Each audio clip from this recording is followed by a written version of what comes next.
Hi viewers, welcome to Belican channel. இந்த video எதை பற்றி பார்க்க போகிறோம்னா என்னோட வண்டி ராயல் என்ஃபீல்டு ரீபார்ன் கிளாசிக் 350 இருக்கக்கூடிய ECUவோட டேட்டா ஸ்ட்ரீமையும் ட்ரபிள் கோட் ஏதாவது ரிஜிஸ்டர் இருக்கா அப்படின்னு சொல்லி நாம் OBD டூல் வச்சு பார்க்க போகிறோம். இந்த வீடியோ வந்து எதோட கண்டினியூட்டினா இதுக்கு முன்னாடி ஒரு வீடியோ அப்லோட் பண்ணியிருக்கேன். அதை பார்த்துட்டு இந்த வீடியோ பார்த்தீங்கன்னா இன்னும் கொஞ்சம் கிளியரான ஐடியா கிடைக்கும். வீடியோ ஸ்கிப் பண்ணாமல் பாருங்கள். 1080 பிக்சலில் பாருங்கள். இந்த OBD டூல் யூஸ் பண்ணி இது என்னென்ன காட்டுது, அதாவது இந்த பைக்கோட ECUவோட டேட்டா ஸ்ட்ரீமையும் ட்ரபிள் கோடையும் பார்க்கறதுக்கு முன்னாடி சில விஷயம் பேசிக்காக பார்த்ததுதான். நம்ம லாஸ்ட் டைம் டிஸ்கஸ் பண்ணது தான். ஒரு இன்ஜின் ஃபங்க்ஷன் அவருக்கு 6 சென்சார் தேவை அப்படின்னு சொல்லியிருந்தோம் இல்லைங்களா? அதில் பாருங்கள், இது ஆக்சிஜன் சென்சார், O2 சென்சார். இங்கே ஒரு லைன் மாதிரி போகுது பாருங்கள், இது இன்ஜின் ஆயில் டெம்பரேச்சர் சென்சார். இந்த லைன் பார்த்தீங்கன்னா கிராங்க் ஷாட் பொசிஷனுக்கு போகுது போல். இதுதான் கிராங்க் ஷாட் பொசிஷன் சென்சராக இருக்கணும். த்ராட்டல் பாடி நம்ம ஆக்சிலேட்டர் எந்த அளவுக்கு கொடுக்குறோமோ அதுக்கேற்ற மாதிரி இந்த த்ராட்டலோட வால் ஓப்பன் ஆகும், அப்புறம் க்ளோஸ் ஆகும். இந்த மணிஃபோல்டு பார்ட்டு இந்த த்ராட்டல் பாடி போடுறது பார்த்தீங்கன்னா 3 சென்சார் வரும். ஒன்று இன்டேக் ஏர் டெம்பரேச்சர் சென்சார், இன்னொன்று த்ராட்டல் பொசிஷன் சென்சார், அப்புறம் மணிஃபோல்டு அப்சல்யூட் ப்ரெஷர் சென்சார். இந்த 3 சென்சாருமே இங்கே லொக்கேட் பண்ண முடியல. நான் நினைக்கிறேன் இந்த 3மே இதில் இன்டெகிரேட் ஆகிருக்கும் அப்படின்னா இந்த ECUல தான் இன்டெகிரேட் ஆகிருக்குன்னு நினைக்கிறேன். அப்போ நம்ம லாஸ்ட்டாக பார்த்த ஒரு இன்ஜின் ஃபங்க்ஷன் அவருக்கு 6 சென்சார் தேவை அப்படிங்கிறத நம்ம ஃபிசிக்கலாக பார்த்தாச்சு. அப்புறம் என்னங்க, இந்த ABS-க்குரிய சென்சார் இங்கே வருது பாருங்கள், இந்த லைன் தான். இந்த டியூவல் சேனல் அப்படிங்கிறனால பின்னாடியும் ABS சென்சார் வரும். இதனோட யூனிட் எங்கே போகும் அப்படின்னா இங்கே இருக்குது பாருங்கள், ABS யூனிட்டு. இதில் பிராண்ட் பாருங்கள், V311 OBD 2. இது கார் டைனஸ் பண்ணுற டூல் அப்படிங்கிறனால 16 பின் இருக்கும். ஏன்னா காரில் 16 பின் இருக்கும் டேட்டா லிங்க் கனெக்டரில். ஆனால் நம்ம பைக்கில் அது ஒரு ராயல் என்ஃபீல்டு ரீபார்ன் கிளாசிக் 350ல் 6 பின் வருது. அப்போ 16 பின்னை 6 பின்னாக மாற்றக்கூடிய கன்வெர்ட்ரு ஆன்லைனில் வாங்கியாச்சு. இந்த ப்ராடக்ட் லிங்க் டிஸ்கிரிப்ஷனில் கொடுக்குறேன். இப்போ இதை கனெக்ட் பண்ணி பார்த்துடலாம். இதெல்லாம் பார்த்தீங்கன்னா ரிலே செக்ஷனுக்கு ஏற்ற மாதிரி ரிலே இந்த ஸ்டிக்கர் ஒட்டியிருக்காங்க. இது ஃபியூஸ் சிஸ்டம், இது பேட்டரி, டேட்டா லிங்க் கனெக்டர் இந்த வண்டியோடது, அதாவது ECUவோட கேட்வே. வண்டியோட டேட்டா லிங்க் கனெக்டர் 6 பின்னு, கன்வெர்ட்டர் மாட்டிடலாம். இப்படி அதை 2 OBDயில் வரும். இந்த OBD பின்னு ரீட் பண்ணுறது எப்படின்னா சாக்கெட் இந்த பேட்டர்ன் வச்சு தான் 1 2 3 8 9 10 அந்த மாதிரி 16 வரைக்கும் போகும். இந்த மாடலில் இருக்கணும் ஸ்டெயிலு. கன்வெர்ட்டர் மாட்டியாச்சு. இப்போ OBD ஃபங்க்ஷன் ஆகாது. இது ஃபங்க்ஷன் ஆகிறதுக்கு 2 விஷயம் தேவைப்படும். நமக்கு ஆல்ரெடி பார்த்த மாதிரி தான் power line, data line. Power லைனுக்கு இக்னிஷனை ஆன் பண்ணணும். இப்போ ஆன் ஆயிரும். ஆன் ஆனாலுமே கூட இதுக்கு பவர் லைன் தான் கிடைச்சிருக்க தவிர டேட்டா லைன் கிடைக்கல. டேட்டா லைன் கிடைக்கணும்னா ஃபியூஸ் சுவிட்ச் ஆன் பண்ணணும். அப்போ தான் இதுக்கு டேட்டா லைன் கிடைக்கும். மெயினாக 6 மெனு காட்டுது.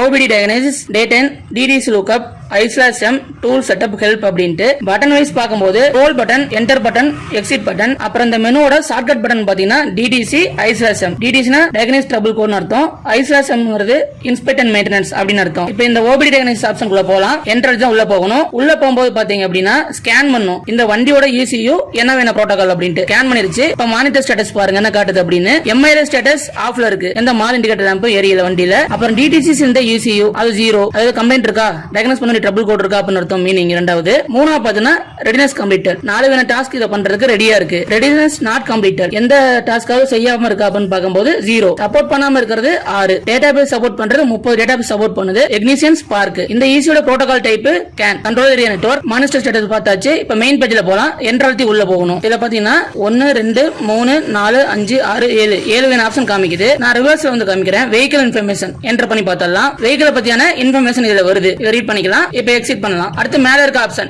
வோல்டேஜ் டெஸ்ட், எவ்வளவு வோல்டேஜ் இருக்குன்னு பார்க்கலாம். என்டர் பண்ணி பார்க்கணும். இப்போ காட்டுற வோல்ட் இக்னிஷன் சிஸ்டத்துல வர வோல்ட் காட்டுது. ஏன்னா நான் லாஸ்ட் டைம் டிஸ்கஸ் பண்ண மாதிரி என்னோட கன்வெர்ட்டர் பின்ல OBDக்கு தேவையான பாசிட்டிவ் வந்து இக்னிஷன் சிஸ்டத்துல எடுத்துப்பாங்க. அதனால அதோட வோல்ட் 12.75 காமிக்குது. ஃப்ரீசர் ஃப்ரேம் பார்க்கலாம். ஃப்ரீசர் ஃப்ரேம் டேட்டா இல்ல அப்படிங்குது. அடுத்து டேட்டா ஸ்ட்ரீம் என்டர் பண்ணி பார்த்தலாம். View all items, view graphic items, 2 option எப்படி வேணாலும் வச்சு பார்த்துக்கலாம். நான் வியூ ஆல் ஐட்டம் அழுத்துறேன். லோட் ஆயிட்டு இருக்கு. இதுல என்னென்ன ஆப்ஷன் காமிக்குதுன்னு பாருங்க. Fuel injection, fuel system status, அது 1 ஸ்டேட்டஸ், ஃபியூல் சிஸ்டம் 2 ஸ்டேட்டஸ். அப்புறம் லோடோட வேல்யூ காட்ட போகுது.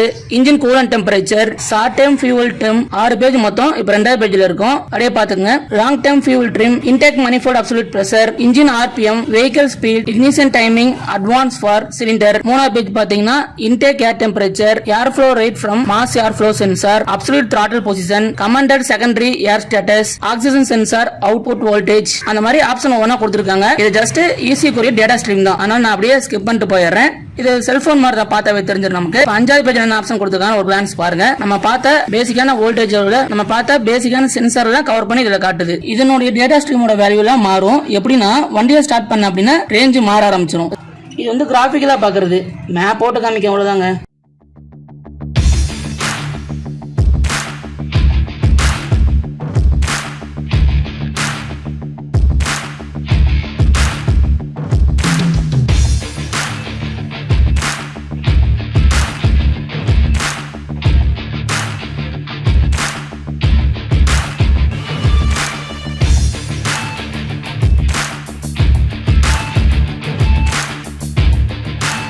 பாருங்கள் மினிமம் 4 போல் 4 மார்க் பண்ணால் வரும் போல் என்னென்ன மார்க் பண்ணியிருக்கேன்னு பாருங்கள்.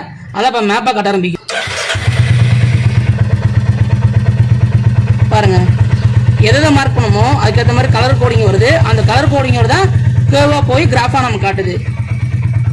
மணிஃபோல்ட் அப்சல்யூட் ப்ரெஷர் மார்க் பண்ணியிருக்கோம், ஸ்பார்க் மார்க் பண்ணியிருக்கோம், ECT மார்க் பண்ணியிருக்கோம், RPM மார்க் பண்ணியிருக்கோம்.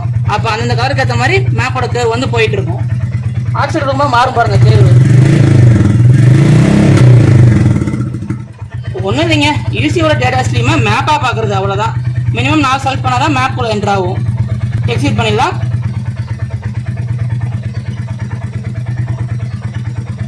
இப்போ நம்ம பார்த்த ஆப்ஷன் டேட்டா ஸ்ட்ரீமில் 2 வேணும் ஆப்ஷனாக காட்டுச்சு. வெறும் லெட்டர் வேல்யூவை பார்க்கணுமா இல்லை அதை கிராஃபாக பார்க்கணுமா அப்படின்ட்டு. இது பார்க்கும்போது வண்டி ஸ்டார்ட் பண்ணிட்டு பார்க்குறது பரவாயில்ல. இப்போ நான் வண்டி ஆஃப் பண்ணிடுறேன், ஆனாலும் கில் சுவிட்ச் ஆனில் இருக்கணும். மேலே ஆப்ஷன் பாருங்கள், I/M ரெடினஸ் என்டர் பண்ணலாம். ஒரு ஆப்ஷன் காட்டுது, அதையும் என்டர் பண்ணிடலாம். இப்போ பாருங்கள் என்னென்ன காட்டுது அப்படின்ட்டு எல்லாமே நீங்கள் ஒரு டைம் கோத்ரூ பண்ணிக்கலாம். எல்லாம் ஓகே NA அப்படின்னு தான் காட்டுது. இதில் ஒரு பேஜ் தான் காட்டுது. எக்ஸிட் பண்ணிக்கலாம். இப்போ இந்த மேலே இருக்க 2 தாங்க மெயின். ஏதாவது சென்சார்லேருந்து யூசிக்கு போகிற சிக்னல் கட்டாச்சுன்னா ரீட் கோடில் காட்டும். இதுலேயும் 3 ஆப்ஷன் காட்டுது. நான் மேலே இருக்க ஆப்ஷன் கரண்ட்டு ஏதாவது டயக்னைஸ் பண்ண வேண்டிய ட்ரபிள் கோட் இருக்கா அப்படிங்கிற ஆப்ஷன் கூட போகிறேன். எந்த ஃபால்ட்டும் இல்லை அப்படிங்கிற மாதிரி காட்டுது. பெண்டிங் கோட்ஸ் ஏதாவது பெண்டிங் இருக்கா நம்ம ட்ரபிள் கோடில் அப்படிங்கிற மாதிரி எதுவும் பெண்டிங் இல்லை. இந்த vehicle has no fault codes அப்படின்னு வந்திருக்கு. அடுத்து பெர்மனன்ட் டயக்னைஸ் ட்ரபிள் கோட் பார்ப்போம். இந்த vehicle has no fault codes, எந்த வெஹிக்கிள் ஃபால்ட் இல்லைன்னு சொல்லி வருது. எந்த ஆப்ஷன் ரீட் கோட் போனதுக்கப்புறம். எரேஸ் கோடு போகிறது, சப்போஸ் ஏதாவது அந்த ரீட் கோடில் எரர் இருந்தால் அதை நம்ம மேனுவலாக கிளியர் பண்ணதுக்கப்புறம் ECUவில் ரெஜிஸ்டர் ஆகி தான் இருக்கும் எப்படின்னு ட்ரபிள் கோடு அதை எரேஸ் பண்ணுறதுக்கு. இப்போ எரேஸ் பண்ணுறது தான் ஒன்றும் இல்லையே பாருங்கள். இதை கிளியர் பண்ண என்ன இருக்குது பண்ணணும் அப்படின்ட்டு. Clear or reset emission related diagnostic information are you sure yes கொடுத்தா போச்சு. Please turn ignition on with engine off, press enter key to continue. Clear ஆச்சுன்னு வந்துச்சு, அவ்வளோதான். ஆனால் எதுவும் வரலை. OBD டயக்னைஸ் ஆப்ஷன் இருக்கக்கூடியதை நம்ம பார்த்தோம். இப்போ என்ன பண்ணுறேன் அப்படின்னா நம்மளே ஒரு எரரை கிரியேட் பண்ணலாம். இந்த பம்புன்னு போட்டிருக்கு, இந்த ரிலேவை நான் ரிமூவ் பண்ணுறேன். பம்புன்னு போட்டிருந்த அந்த செக்ஷனோட ரிலே வந்து நான் ரிமூவ் பண்ணிட்டேன். இப்போ இந்த OBD ரிமூவ் பண்ணிடலாம். கீ ஆன் பண்ணிடுறேன். MIL எரியுது. கில் சுவிட்ச் ஆன் பண்ணிடுறேன். MIL எரியுது. இது ஸ்டார்ட் பண்ணக்கப்புறம் போயிடணும். போகாமல் இருந்தால் கமெண்ட் இருக்குன்னு அர்த்தம். கில் சுவிட்ச் ஆன் பண்ணிட்டேன். இப்போ ஸ்டார்ட் பண்ணலாம். வண்டி ஸ்டார்ட் ஆகல, MIL இருக்குது. அப்போ ஏதோ ஒரு செக்ஷனில் ஃபால்ட் இருக்குது அப்படின்னு தெரிஞ்சிருச்சு. இப்போ இது OBD போட்டு பார்த்துடலாம். என்டர் எழுத்துறேன். OBD டயக்னஸ் போய் என்டர் எழுத்துறேன். கான்ஃபிகரை ஸ்கேன் பண்ணி போயிட்டு இருக்கு, உள்ளே போயிடுச்சு. இதில் காட்டுது பாருங்கள், MIL ஸ்டேட்டஸ் ஆனில் இருக்குது, ஏதோ கம்ப்ளைண்ட் இருக்குது அப்படின்ட்டு. அப்புறம் ECUவில் என்ன ட்ரபிள் கோட் நம்ம டயக்னைஸ் பண்ணணும் அப்படின்னு பார்க்கும்போது எத்தனை ட்ரபிள் கோடை நம்ம டயக்னைஸ் பண்ணணும் பார்க்கும்போது 1. இதெல்லாம் மீதியெல்லாம் ஓகே. என்டர் பண்ணுவோம். நான் சொன்ன மாதிரி இந்த முதல் 2 ஆப்ஷன் தான் மெயின். அதாவது ECUவில் ஏதாவது எரர் கோட் இருக்கா அப்படின்னு சொல்லி பார்க்குறது. ரீட் கோட் அழுத்துவோம். இந்த 3 ஆப்ஷனில் கரண்ட் டயக்னைஸ் ட்ரபிள் கோட் பார்ப்போம். கரண்ட் டீட்டெயில்ஸ்ல போனதுக்கப்புறம் பாருங்க என்ன எரர்னு காட்டுது, எந்த இடத்துக்குரிய சிக்னல் மிஸ் ஆகுது. அதாவது இந்த பர்டிகுலர் சென்சார்லேருந்து ECUக்கு வரக்கூடிய சிக்னல் கட் ஆயிருக்கு போல. Fuel pump control circuit open அப்படின்ட்டு வருது. இந்த ட்ராக் நம்ம பார்த்து தான் எங்க போகுது, ஒயர் கட் ஆயிருக்கா, இல்ல ரிலே கெட்டு போயிருக்கா, இல்ல சென்சரோட வேல்யூ மிஸ் ஆகுதா, சென்சார் சரியில்லை, எந்தெந்த செக்ஷன் பார்க்க முடியுமோ இந்த ட்ராக்கை பொறுத்து அதை எல்லாத்தையும் பார்த்து கிளியர் பண்ணி மேனுவலா நம்ம ரெடி பண்ணாதான் இந்த எரர் இதில் காட்டாது அதுக்கப்புறம். ஆனால் ஒன்றுங்க, இப்போ இந்த எரர் கிரியேட் ஆச்சு இல்லைங்களா, இது எதுக்குரிய எரர்னா ECUவில் ட்ரபிள் கூட ரெஜிஸ்டர் ஆகக்கூடியது. இதை நாம கிளியர் பண்ணி ஆகணும், இல்லைன்னா MIL எரிஞ்சிட்டு தான் இருக்கும். இப்போ ஒரு எக்ஸாம்பிள் இந்த ட்ராக்கனா ஒயரோ இல்லை ரிலேவோ இல்லை ஏதோ ஒன்று பார்த்து சரி பண்ணி முடிச்சிட்டோம், அதுக்கப்புறமும் MIL எரிஞ்சிட்டு இருக்கும். ஏன்னா இந்த ECUவில் இருக்கக்கூடிய ட்ரபிள் கோடு அப்படியே தான் இருக்கும். அதை இந்த OBD போட்டு தான் கிளியர் பண்ணி ஆகணும். அதுக்கு தான் உங்களுக்கு எக்ஸிட் பண்ணுறேன் பாருங்க. எரேஸ் கோட் கொடுத்துருக்காங்க. என்ன கம்ப்ளைண்ட் படிச்சிட்டோம், அதை மேலே சரி பண்ணி முடிச்சிட்டோம். திரும்பி பார்த்தாலும் வண்டியில் இன்ஸ்ட்ருமெண்ட் ஃபஸ்ட்டில் MIL எரிஞ்சிட்டு தான் இருக்கும். அதை கிளியர் பண்ணுறது எரேஸ் கோடு போட்டால் தான் MIL எரியாமல் இருக்கும். இப்போ நான் காட்டுறேன் பாருங்க. ரீட் கோடில் எரர் பார்த்துட்டு இருக்கோம். இந்த 2ல காட்டுமான்னு தெரியாது, நான் கரண்ட் டிசியே போகிறேன். பாருங்கள் காட்டிடுச்சு என்ன எரர் அப்படின்ட்டு. பெண்டிங்கும் போவோம், பெண்டிங் என்ன இருக்குது அப்படின்னு பார்த்துருவோம். அதுலேயும் ஃபியூவல் பம்பு தான் காட்டுது. பெர்மனன்ட் போய் பார்ப்போம், அதில் எதுவும் காட்டலை. ஃப்ரீஸ் ஃப்ரேம் போவோம், அதில் ஏதாவது ஒரு ரெக்கார்டு ஃப்ரீஸாக இருக்கான்ட்டு. ஆமாம் என்னென்ன தான் பாருங்கள் ஃப்ரீஸாக இருக்குது ரெக்கார்டு அப்படின்ட்டு. இதெல்லாம் எரர், அதனால் இந்த பார்ட்டெல்லாம் ஃப்ரீஸ் ஆகிருக்கு. எரர் வந்தோடனே ஃப்ரீஸ் ஃப்ரேமும் டிஸ்பிளே ஆகுது. இப்போ இப்படியே இருக்கட்டும், நம்ம ரிமூவ் பண்ணுறதுல நாமளே போட்டுடலாம். இப்போ மாட்டியாச்சு. OBD ரிமூவ் பண்ணிடலாம். ஒவ்வொரு டைம் ஏதாவது எரர் வருது மற்றது பார்க்கணும்னா ரிமூவ் பண்ணி தான் மாட்ட வேண்டியது இருக்கும். இக்னிஷன் பண்ணிட்டேன், கில் சுவிட்ச் ஆன் பண்ணிட்டேன். வண்டி ஸ்டார்ட் பண்ணலாம். ஸ்டார்ட் ஆயிடுச்சு, ஆனால் MIL போல பாருங்க. மானிட்டர் லேம்பு இன்ஸ்ட்ருமெண்ட் கிளஸ்டரில் காட்டுது. ஏன்னா ஈஸியில் இருக்கக்கூடிய ட்ரபிள் கோட் ரெஜிஸ்டர் ஆனது ஆனால் தான் நம்ம அதை கிளியர் பண்ண தான் இது போகும். ஃபிசிக்கலாக நம்ம கிளியர் பண்ணிட்டோம், ஆனால் அந்த ட்ரபிள் கோடை நான் கிளியர் பண்ணல, அதை இந்த ஓபிடி வச்சு கிளியர் பண்ணிடலாம். இப்போ ஓபிடி போகிறோம். என்ன ப்ரோட்டோகால் ஸ்கேன் பண்ணுது. மானிட்டர் ஸ்டேட்டஸ் எம்ஐல ஆனில் இருக்குது. கம்ப்ளைண்ட் 1 அப்படின்னு காமிக்குது. என்டர் பண்ணுவோம். அந்த 7 ஆப்ஷனில் ரீட் கோடு போவோம், கரண்ட் போவோம், காட்டிட்டு தான் இருக்குது. இப்போ எக்ஸிட் பண்ணலாம். எரேஸ் கோடில் போனாவே இன்ஜின் ஆஃப் பண்ணிடணும். இன்ஜின் ஆஃப் பண்ணிடலாம். இன்ஜின் ஆஃபில் இருக்கணும், ஆனால் கில் ஸ்விட்ச் ஆனில் இருக்கணும். டிஸ்டர்ப் பண்ணி கனெக்ட் பண்ணலாம். என்ன ப்ரோட்டோகால் ஸ்கேன் பண்ணுது. மானிட்டர் ஸ்டேட்டஸ் காட்டுது. எம்ஐல ஆஃப் ஆயிடுச்சு. ரீட் கோட் போய் பார்ப்போம், கம்ப்ளைண்ட் காட்டுதானு. கரண்ட்டு எந்த எரரில் அப்படிங்கிற மாதிரி காட்டுது. எரேஸ் கோடு போயிடும்போது நம்ம காட்டும் என்னென்ன அப்படின்னு அதை பார்த்து படிச்சுட்டு என்டர் அழுத்தலாம். அப்புறம் கிளியர் பண்ணுற மாதிரி கேட்கும். அதையும் அழுத்தினா என்டர் பண்ணால் கிளியர் ஆயிரும். இப்போ கிளியர் பண்ணிட்டேன் அப்படின்ட்டு கமெண்ட் வந்துருச்சு. இப்போ இந்த ஈஸியில் என்ன ட்ரபிள் கோடுன்னு இது மூலமாக கண்டுபிடிச்சி அதை மேனுவலாக கிளியர் பண்ணி அதுக்கப்புறம் இதில் சேவ் பண்ணி இந்த ட்ரபிள் கோட் ரெஜிஸ்ட்ரேஷனை இந்த ஓபிடி யூஸ் பண்ணி எரேஸ் பண்ணிட்டோம். இப்போ என்னமேட்டுக்கு இந்த இன்ஸ்ட்ருமெண்ட் கிளஸ்டரில் எம்ஐஎல்ஐ எரியாது. அதையும் பார்த்துடலாம். இதையும் ஆன் பண்ணுறேன். இப்போ கில் ஸ்விட்ச் ஆன் பண்ணிடுறேன். எம்ஐஎல் எரியுது. வண்டி ஸ்டார்ட் பண்ணதுக்கப்புறம் கொஞ்சம் செகண்ட் கழிச்சு இது போயிடணும். போயிடுச்சு பார்த்தீங்களா. ஈஸியில் ரெக்கார்டான ட்ரபிள் கோடை நம்ம என்னென்னு பார்த்துட்டோம். அதே சமயம் ஓபிடி போட்டு கிளியர் பண்ணிட்டோம். இந்த ஆறில் மொதல் ஆப்ஷன் பார்த்தாச்சு. இது ரெண்டாவது மெனு பார்க்கலாம். டேட் எண் இது என்னன்னு பார்ப்போம். ஸ்கேன் பண்ணது என்ன கான்ஃபிகரேஷன் அப்படின்ட்டு. இது எது அப்படின்னா அந்த மெயின் மெனுவில் டேட்டா ஸ்ட்ரீமில் போய் கிராஃபிக்கல் பார்த்தோம்ல அது இதில் காட்டுது. அடுத்தது போவோம். டிடிசி லுக்கப் அப்படின்னா டயக்னிஸ் ட்ரபிள் கோட் லுக்கப்னு அர்த்தம்.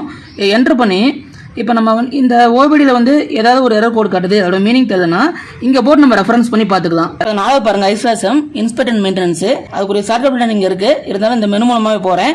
என்ட்ரு அழுத்துவோம். என்ன கான்ஃபிகரேஷன் ஸ்கேன் பண்ணுது. என்ட்ரு அழுத்துவோம். அந்த மானிட்டர் ஸ்டேட்டஸ் காட்டுது பாருங்கள் என்னென்ன அப்படின்ட்டு. இப்போ எக்ஸிட் பண்ணிடலாம். அடுத்த போகிறேன். அடுத்து டூல் செட்டப் என்ட்ரு பண்ணுறேன். இதில் பார்த்தீங்கன்னா என்ன மாதிரி யூனிட் ஆஃப் மெஷர்மெண்ட் வேணும் அப்படின்னு சொல்லி நம்ம ஃபிக்ஸ் பண்ணிக்கலாம். லாங்குவேஜ் பீப் சவுண்ட் இப்போ வந்துட்டுருக்கு, அது வேணுமா வேணாமா அப்ளை பண்ணிக்கலாம். டிவைஸை செல்ஃப் டெஸ்ட் பண்ணிக்கலாம். யூனிட் ஆஃப் மெஷர் போகிறேன். அதாவது என்னென்ன மாதிரி வேல்யூவில் காட்டணும் அப்படின்னு சொல்லி நம்ம ஃபிக்ஸ் பண்ணிக்கலாம். இதில் அடுத்த லாங்குவேஜ்னு பார்க்கும்போது என்ன லாங்குவேஜ் வேணும் நம்ம சூஸ் பண்ணிக்கலாம்.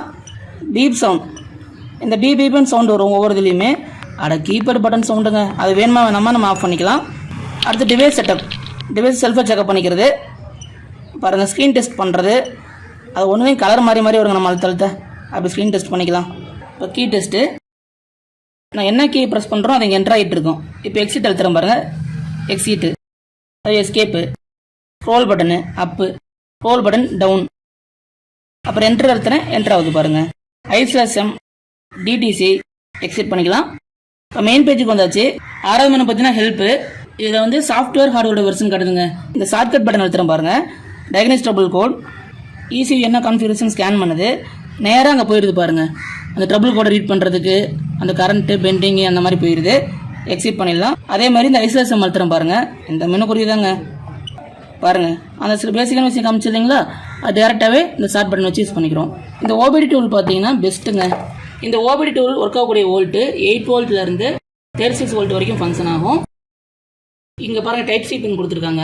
ஒருவேளை இந்த ஓபிடியோட சாஃப்ட்வேர் நீங்கள் அப்டேட் பண்ணணும்னா இந்த டைப் சி மூலமாக கம்ப்யூட்டரோ லேப்டாப்பில் கனெக்ட் பண்ணி இதை நீங்கள் அப்டேட் பண்ணிக்கலாம். என்ன இந்த பின் வந்து 5 வோல்ட் அப்படிங்கிறனால நீங்கள் கனெக்ட் பண்ணி அந்த அப்டேட் பண்ணக்கூடிய மோடுக்கு போகும்போது ஸ்க்ரீன் பாதியாக கிளாரிட்டி இல்லாமல் இருக்கும், அவ்வளோதான். மற்றபடி உடனே டிவைஸ் போயிடுச்சு அப்படின்னு நினச்சிட தேவையில்லை. நம்ம இது ஒரு பேசிக் யூனிவர்சல் ஓபிடி டூல் அப்படிங்கிறனால, அதுவும் காரை டயக்னைஸ் பண்ணுற டூல் அப்படிங்கிறனால ஒரிஜினல் RE ஓபிடி டூல் அளவுக்கு ஸ்கேன் பண்ண முடியாது. அப்போ ஈஸியில் கூடிய டேட்டா ஸ்ட்ரீமிங் ட்ரபிள் கோட் இதனால நம்ம ஓபிடியை போட்டு பார்த்துக்கலாம். இந்த வீடியோ பிடிச்சிருந்தா லைக் பண்ணுங்கள், ஷேர் பண்ணுங்கள். ஏதாவது நான் மிஸ் பண்ணியிருந்தேன் இல்லை உங்களுக்கு ஏதாவது ஐடியா தெரியும் அப்படின்னா கமெண்ட்டில் சொல்லுங்கள். ஏதாவது அப்டேட் இருந்தால் நான் கமெண்ட்டில் பின் பண்ணுறேன். இப்போ தான் நீங்கள் நம்ம சேனலுக்கு புதுசாக வரீங்க அப்படின்னா நம்ம சேனலை மறக்காமல் சப்ஸ்கிரைப் பண்ணுங்கள் பெல் பட்டனோட.